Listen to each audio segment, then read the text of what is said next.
নবী করিম সাল্লাল্লাহু আলাইহি ওয়াসাল্লামকে আল্লাহ তাআলা যে আমাদের মধ্যে পাঠিয়েছেন, আমরা যে ওনার উম্মত হতে পেরেছি, এটা কত বড় নেয়ামত চিন্তা করুন। যারা এটাকে মিস করেছে আজকে আমাদের এই সমসাময়িক পৃথিবীতে, যারা আল্লাহ এবং তাঁর রাসূল সাল্লাল্লাহু আলাইহি ওয়াসাল্লামের প্রতি ঈমান আনতে সক্ষম হয়নি, তাদের ক্ষতি কত বড় ক্ষতি হয়েছে বলেন। কত বড় ক্ষতি থেকে আল্লাহ তাআলা আমাদেরকে উদ্ধার করেছেন, কত বড় নিয়ামত দিয়ে আল্লাহ তাআলা আমাদেরকে ধন্য করেছেন। এই নিয়ামত যদি মিস হয়ে যেত, আর আপনি অনেক বড় বালাখানার মালিক হয়ে যেতেন, আপনি কোটিপতি হয়ে যেতেন, আপনি হতবাগা হওয়া থেকে বাঁচতে পারতেন, সর্বশান্ত হয়ে যেতাম আমরা। এই জন্য আল্লাহ তাআলা শুকর আদায় করতে হবে, আলহামদুলিল্লাহ। এই নবী করিম সাল্লাল্লাহু আলাইহি ওয়াসাল্লামকে আল্লাহ তাআলা পাঠিয়েছেন যে তিনি বলেন যে আমি কত ইহসান করেছি, কত দয়া করেছি তোমাদের প্রতি, মুমিনদের প্রতি, যে আমি, আল্লাহ বলেন যে তিনি তার কাছে পাঠিয়েছেন তার রাসূল, তাদের মধ্য থেকে একজন মানুষকে, যিনি তাদেরকে আল্লাহর আয়াত তেলাওয়াত করে শোনান, তাদেরকে পবিত্রতা শিখান, জীবন যাপন কেমন, কোন তরিকায় পবিত্র হবে, পাক হবে, এই সব কিছু শিখান, তাদেরকে কিতাব কোরআন শিখান, তাদেরকে হিকমা হাদিস এবং ভালো কথাগুলো শিখান। এর আগে যদিও আরবের এই মানুষগুলো সুস্পষ্ট গোমরাহিতে, বিভ্রান্তিতে লিপ্ত ছিল। এই যে আরবের মধ্যে এতগুলো মূর্তির তারা পূজা করত, এতগুলো দেবতা তাদের ছিল, যার ফলে তারা আল্লাহ তাআলার তাওহীদ থেকে, আল্লাহ তাআলা এক আল্লাহর ইবাদত যার জন্য তাকে সৃষ্টি করা হয়েছে, তা তারা জানতে পারেনি। এই নবী তাদেরকে সেই রাস্তার সন্ধান দিয়েছেন। এখন এই যে আল্লাহ তাআলা আমাদেরকে এই রাসূল সাল্লাল্লাহু আলাইহি ওয়াসাল্লাম দান করেছেন, ওনার সঙ্গে আমাদের সম্পর্ক কি? ওনার প্রতি ঈমান আনবো, ওনার সমস্ত কথা মেনে চলবো, ওনাকে সবচেয়ে বেশি শ্রদ্ধা ভালোবাসায় সিক্ত করব, সে কথা আল্লাহ তাআলা কোরআনে পাকে বলেছেন। আর হে নবী, আপনি বলে দিন, তোমরা যদি সত্যি আল্লাহকে ভালোবাসো, তাহলে আমার অনুসরণ করো, আমার কথা মেনে চলো, আমার তরিকাকে অনুসরণ করো, তাহলেই আল্লাহ তাআলা তোমাদেরকে ভালোবাসবেন এবং তোমাদের সমস্ত গুনাহ খাতা মাফ করে দেবেন। কিন্তু কেউ যদি এই নবীর প্রতি এই সম্পর্ক না রাখে, শুধুমাত্র হ্যাঁ তিনি তো আমাদের নবী, এখানেই শেষ, ভালোবাসা, মায়া, মমতা, শ্রদ্ধা এবং প্রতিটি কথায় পদে পদে ওনাকে অনুসরণ না করে, তাহলে এই এত বড় মর্যাদা পাওয়ার সম্ভাবনা নাই যে আল্লাহ তাআলা তাতে আমাদেরকে ভালোবাসবেন এবং সমস্ত গুনাহ মাফ করে দিবেন এই কারণে। এবং সেজন্যই ওনার শিক্ষাগুলোকে নিতে হবে, যা কিছু তিনি আমাদের জন্য নিয়ে এসেছেন আল্লাহর কাছ থেকে, সবগুলোকে গ্রহণ করতে হবে। আমাদের পছন্দ হবে, আমাদের সমাজ কি বলে, আমাদের আত্মীয় স্বজন বিয়ে শাদীর মধ্যে এইগুলো চলে না, সবার সঙ্গে একটু খোলামেলা চলতে হয়, এত কি সব জায়গায় সবকিছু পালন করা যায় নাকি, সব জায়গায় হাদিস নিয়ে আসেন কেন, এরকম কথাবার্তা মানুষকে বলতে শোনা যায়। প্রত্যেকটি কাজে, ঘুম থেকে উঠা ঘুমানো পর্যন্ত দিনের এই এত ঘন্টার কাজ, ঘুমাবো কেমনে, উঠবো কেমনে, সে ব্যাপারেও গাইডলাইন আছে। শুধু কেমনে নামাজ পড়বো, রোজা রাখবো, শুধু সেগুলো নয়, জীবনের প্রত্যেকটি কাজ, বিয়ে শাদী কেমনে করব, বাথরুমে কেমনে যাব, পাক পবিত্রতা কেমনে অর্জন করব, সব তিনি বলে দিয়েছেন। ব্যবসা বাণিজ্য, হালাল হারাম কোনটা বাদ দিয়েছেন। জীবনের প্রত্যেকটি কাজকে ওনাকে অনুসরণ করা, এটার জন্য আল্লাহ তাআলা আমাদের কাছে ওনাকে পাঠিয়েছেন। এবং শুধু তাই নয়, আমাদের চরিত্র, আমাদের আচার ব্যবহার, আমাদের মন মানসিকতা সব ওনার রঙে রাঙানোর চেষ্টা করতে হবে। তিনি কিভাবে প্রত্যেকটি কাজ করেছেন, কথা বলেছেন, লেনদেন করেছেন, সবগুলোকে আমরা জানবো আর শিখবো। ওইভাবেই আমরা কথা বলবো, কাজ করবো, লেনদেন করব। ঝগড়া লেগে গেছে কারোর সাথে কেমনে ঠিক করব, তারও তরিকা তিনি বলে দিয়েছেন। রাগ করেছি, গোসা করেছি, আমার এখন করণীয় কি, সেটা তিনি বলে দিয়েছেন। তাহলে প্রতিটি পদে পদে ওনাকে উত্তম আদর্শ হিসাবে আল্লাহ তাআলা পাঠিয়েছেন। সব কিছু সিরাতে পাক থেকে আমরা শিখব, তিনি কিভাবে চলেছেন, কিভাবে খেয়েছেন, কিভাবে আত্মীয় স্বজনের সঙ্গে সম্পর্ক রেখেছেন, সব কিছু ওনার থেকে শিখব। আর এই শিক্ষাটা শুধু কতগুলো রুল রেগুলেশন নয়, বাধ্য হয়ে আমার মনে চায় না, তবুও করতে হয়, হাদিসে আছে, কি করা যাবে। মনে চায় পুরুষ হিসাবে সোনার আংটি গলায়, আঙ্গুলে লাগাতে, গলায় ঝুলাতে খুব শখ লাগে। এখন কি করব, হাদিসে নিষেধ আছে, আর পারি না, কিন্তু মনে খুব চায়, তো হলো না কিছু। হলো কিছু, কিন্তু এত ভালো হলো না যে আমার নবী করিম সাল্লাল্লাহু আলাইহি ওয়াসাল্লাম নিষেধ করেছেন, খবরদার আমি এটা টাচ করতে পারবো না, আমার মনে চাই কেন, আমার মনের সমস্যা আছে। আমার এক আত্মীয়ের গলায় একদিন দেখি এ সোনার চেন গলার মধ্যে, তো উনি আমাকে যাতে আমি না দেখি একটু ঢাকা ঢুকার চেষ্টা করেছেন। আমি ধরে ফেলেছি, দেশে গিয়েছিলাম এখান থেকে, তো ধরে আমি বললাম যে এটা এখনই খোলেন আমার সামনে, খুলে পকেটে ঢুকান, রাত্রেবেলা আপনার বিবির সঙ্গে দেখা হবে, ওনাকে গিফট দিয়ে দিবেন, আর আপনার জন্য যাই না।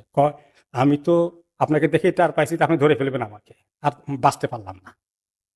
আলহামদুলিল্লাহ পরে লিসেন করেছে, শুনেছি। তো আমার মনে চাই উল্টাপাল্টা করতে, কিন্তু আমার নবী করিম সাল্লাল্লাহু আলাইহি ওয়াসাল্লাম নিষেধ করেছেন, আল্লাহর পক্ষ থেকে নিষেধ এসেছে, আমি মেনে ফেলবো, সামি'না ওয়া আতা'না। শুধু এরকম শুকনো মানা নয়, কি করব এখন হাদিসে আছে না মানি পারি না, না, আমার নবীজি সাল্লাল্লাহু আলাইহি ওয়াসাল্লাম এত সুন্দর মানুষ, তিনি বলে গেছেন আমি মহব্বতের সাথে আমল করব, আমার মনে কোনো কষ্ট থাকবে না, আগ্রহ করে। এবং আমার নবীকে আমি এমন জায়গায় রাখবো যে তিনি আমার কাছে এত প্রিয়, এত সম্মানিত, আমার নিজের জান থেকে তাকে আমি বেশি মহব্বত করতে হবে, আমার স্বার্থ থেকে ওনার স্বার্থ দেখতে হবে। আমার মনে এটা চায়, কিন্তু ওনার দিন, ওনার শরীয়ত আরেকটা চায়। এগুলো করলে আর অন্যরকম করলে অনেকে আমাকে ভালোবাসবে না, উনি সব জায়গায় মাশাআল্লাহ ফিট হইতে পারেন, কোনো অসুবিধা নাই। আর আমি যদি ওনার তরিকাকে ফলো করি, কেউ কেউ বলবে যে উনি খুব বেশি বেশি একদম শক্ত মানুষ, একটুখানি কেউ কেউ খারাপ ধারণা পোষণ করতে পারে, কোনো দরকার নেই। আমার নবীকে আমি ভালোবেসেছি, তার কথা আমি আমল করব, এবং তাকে আমার চেয়ে বেশি ভালোবাসবো, আমার সন্তান সন্ততি থেকে বেশি ভালোবাসবো, আমার পিতা মাতা থেকেও বেশি ভালোবাসবো, সম্মান করবো, রেসপেক্ট করবো। আমার বাবা বলে এক কথা, আমার নবী বলেন আরেক কথা, কার কথা মানবো আমি? আমার রাসূলুল্লাহ সাল্লাল্লাহু আলাইহি ওয়াসাল্লাম কথা মানবো। এরকম যদি না হয়, তিনি বলেছেন তাহলে তোমরা ভালো ইমানদার হতেই পারবা না, যতক্ষণ আমি তোমার নিজের থেকে, তোমার পরিবার থেকে, তোমার ছেলে মেয়ে পিতা মাতা থেকে, সমস্ত মানুষ থেকে আমাকে তুমি সবচেয়ে মহব্বতের হিসাবে গ্রহণ না করেছ, ততক্ষণ তুমি ভালো ইমানদার হতে পারবে না।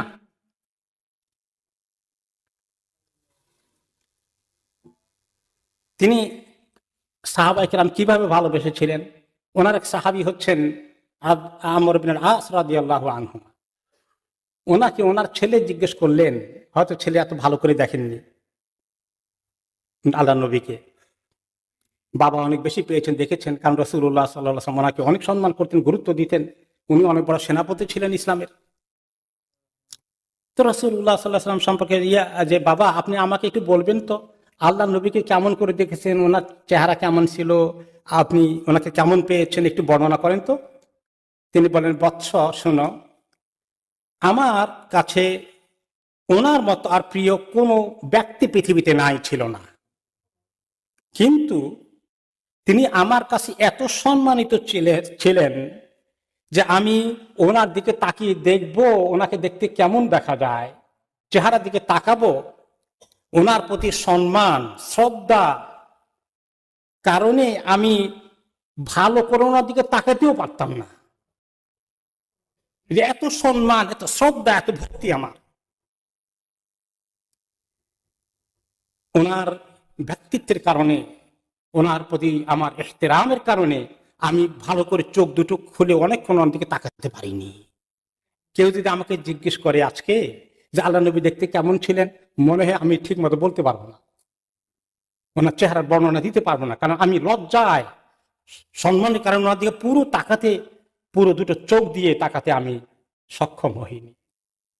এই ছিল ভালোবাসা, সম্মান প্রিয় নবীজি সাল্লাল্লাহু আলাইহি ওয়াসাল্লামের প্রতি। আর এই সম্মান ভালোবাসা অনেকেরই খুব আল্লাহ নবীর মহব্বত থাকবে, কিন্তু ব্যক্তি জীবনে যদি আমল না থাকে, সুদ ঘুষ সবগুলোর মধ্যে ডুবে আছে। আর নবী করিম সাল্লাল্লাহু আলাইহি ওয়াসাল্লামকে মহব্বতের খুব দাবিদার, ওনার কথা বলে চোখে পানিও আসলো, এই মহব্বত তো আল্লাহর কাছে গ্রহণযোগ্য হবে না।